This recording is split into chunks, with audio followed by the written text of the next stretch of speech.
change management and risk reduction. I think what we want to accomplish today is to introduce the benefits of user experience management and share how it can positively impact the whole change management process from end to end, reduce risk, and optimize performance of the business. So we need to step back and look at the process from end to end. Today, change management and the people that drive the deployment of new technologies, releases, and software applications focus heavily on process. There's a lot of road behind us. We look at quality assurance, test, build, automation. The quality of enterprise software is very high, so we're as confident as we can be. We know the danger points. We know that customizations are a point of danger, and we've built process around them to give ourselves safety margin. And then to make it even better, we've wrapped ourselves in stages of deployment. We have testing. We have pilots. We have user acceptance testing. We check and we double check.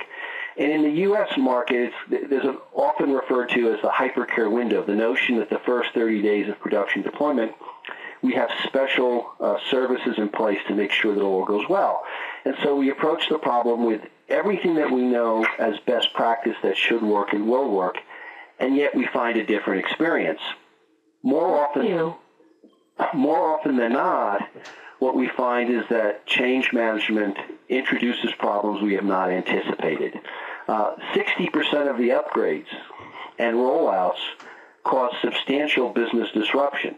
Now, if I said impact to business processes, the number would be more like 99%.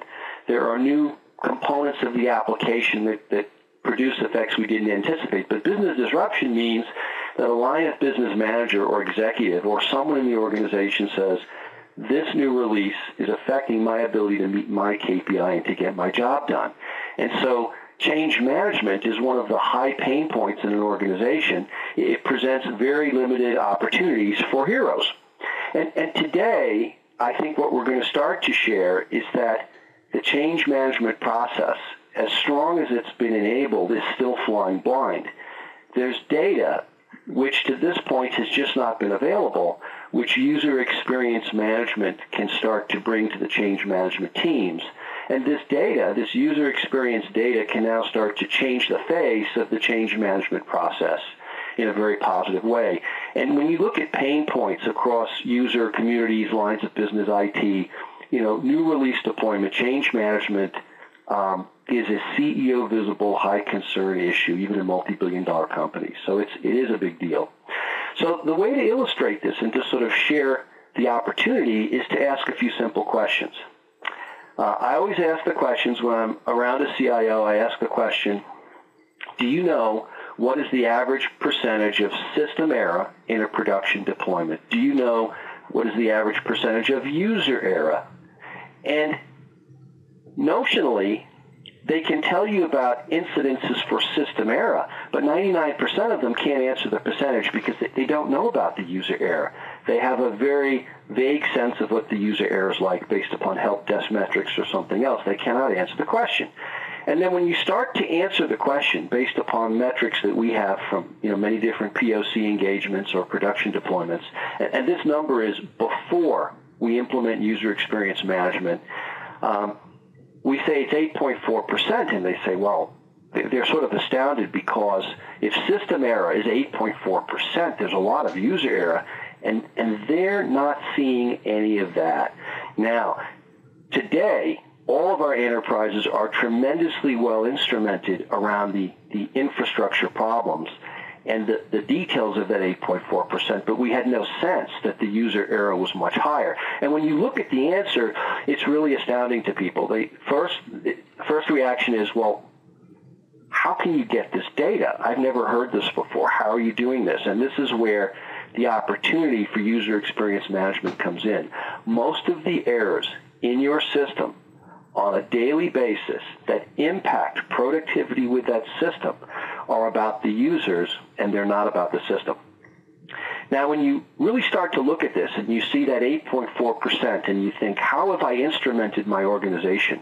what I've done is I've built a lot of powerful software infrastructure around measuring the performance and availability of networks, of the hardware, the software, the enterprise apps, right? And I've measured that, but I really have no visibility to the effectiveness of my human capital, right? At the top of the pyramid, the organization has plans, has needs for compliance, has KPI, and they flow to tasks and transactions, and ultimately things that people do. And this becomes the greatest opportunity.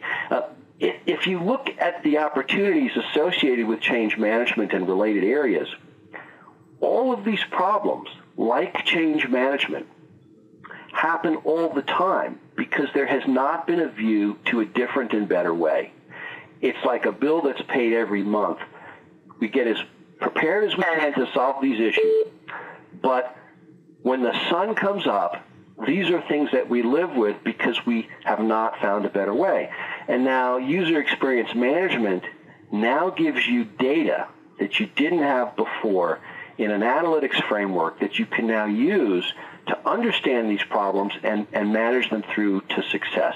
It's a change, it's a new technology that can help you address these problems head on that have never been addressed before. So SAP UEM starts to address applications because of core unique functionality that, respectfully submitted, really can't be found in any other product in the market. So instead of 100%, I'll say 99.9%. But let's think about what we're doing with the technology, the data opportunity. We are capturing, from a desktop point of view, everything the user does and sees as it pertains to performance or functionality.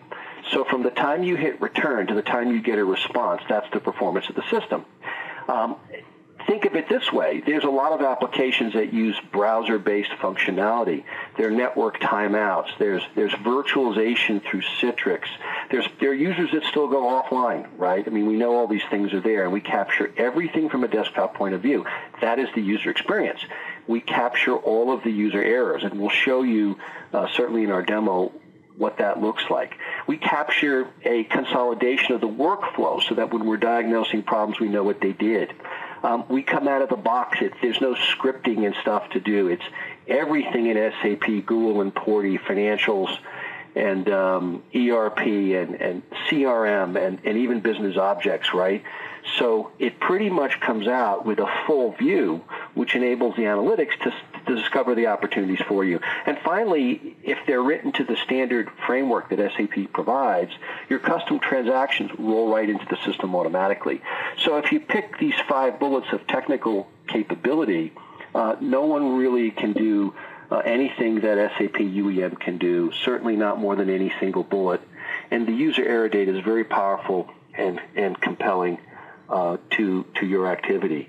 So now you can make differences and change the way change management works. The analytics in the dashboard shows you the things you need to anticipate and roll out deployments much, much better. So the goal here is, if I had to describe how do I optimize change management, it means on time, on budget, and take that disruption as close to zero as it could possibly be. That's the goal. And so there are really, now if you have this new technology and you have this data, now there are best practice components that relate to how you use it and which lead into some of our, customer illustrations for success stories. So the first is that now you have a dashboard that lets you audit all of the utilization by function, by screen, by button of any customized apps you've done, and really determine for custom apps and standard components what pieces are being used and which pieces are not being used. And you have qualitative and quantitative data here that really helps you make better decisions. 2, you can start to build your scripts based upon actual usage and workflow. You can see everything that real users do when they use the system. And there's usually a gap between automated test tools and things that you build versus what the users are actually doing. So this will get you better results and higher quality. 3, when you get to user acceptance testing, there are no subjective comments, no need for emails or memos, or I don't think this works too well. You'll be able to see beyond those things exactly all of the system errors and all of the user errors in the system And actually a topic for another day is that we also capture data errors like master data errors, but that's another meeting another day. So it really changes the way you can go about this process. Number 4, you can start to identify training issues because some of these new transactions or some portions of the app are just hard for the users, and the error data is showing it early on. And you could start to build out the remediation that you need to be successful. Number 5, when you go live, you do not wait for the problem to hit your windshield. You've got headlights down the road to immediately see what's happening, right? You have a real-time view to all system and user error, or certainly a near-time view.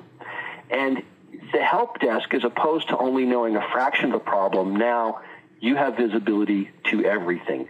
7 or 8 instances of a problem generally happen before a user will report it, and now you're seeing it the first and second and third time, and you can cluster it by geography or user or transaction or screen or function. The analytics will highlight for you where these things are happening so that you can address it. Number 6, because these things are happening, you're going to be able to set up alerts and build a framework out so you can address them quickly. And you can also see the same for system performance. Now, there are many, many system performance tools at the data center, but we're here instrumented at the desktop, end to end, at the end of the browser, and we will understand things, the moment they start to hit the users. Number 7, which is also interesting, is application adoption. You roll out a new release, and you find that not as many people are using it as quickly as you need. This is part of success. It's not just change management from the error perspective. Is the application being adopted? And now you have a clear view to exactly who is doing what and where they're doing it. Finally, you can start to segregate problems by user groups and locations, because for any of the global customers out there, and many of the regional customers or country-based customers, you have customizations that vary all over the place. Europe does not process financial transactions the way the U.S. does. And so you end up with, lots of different process things that need to be looked at differently. And the dashboard enables you to do that. You can also start to compare the before and after, which is even more interesting for these groups.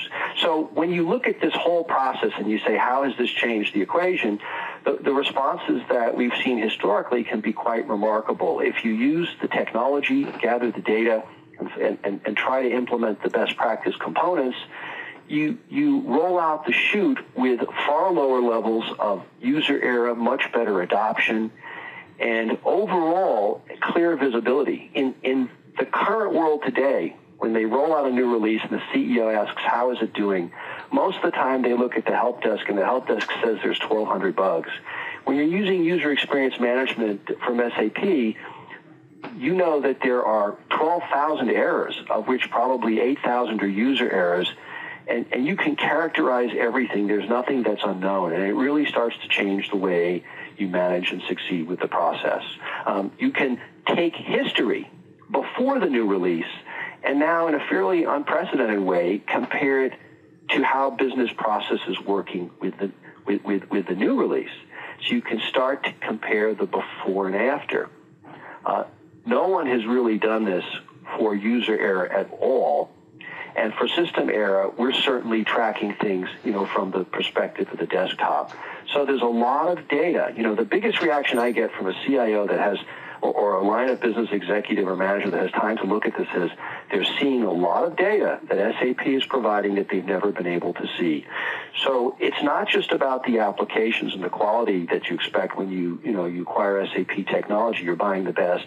But now from a support and change management perspective, SAP has brought some very powerful technologies to bear that can really change the total life cycle of the technology.